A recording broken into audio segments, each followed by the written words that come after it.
স্নানযাত্রা উৎসব শুরু হলো দীঘা জগন্নাথ ধামে। জয় জগন্নাথ।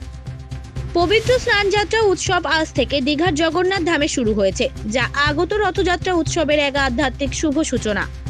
অনুষ্ঠানের নিয়ম অনুযায়ী শ্রী শ্রী জগন্নাথ, বলরাম ও সুভদ্রা দেবী একে একে মন্দিরের গর্ভগৃহ থেকে বাইরে আসবেন। মন্দিরের দক্ষিণ পাশে এক বিশেষ স্নান বেদি নির্মাণ করা হয়েছে, যেখানে দেবতাদের মহাস্নান সম্পন্ন হবে।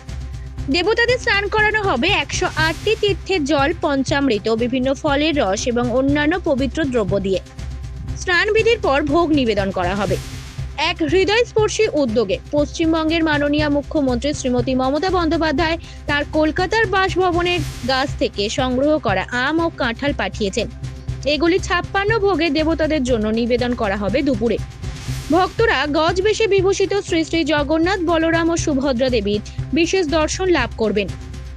আগামীকাল থেকে স্নানযাত্রার পরবর্তী জ্বরের কারণে দেবতারা বিশ্রামে থাকবেন এবং দর্শনের জন্য উপলব্ধ থাকবেন না।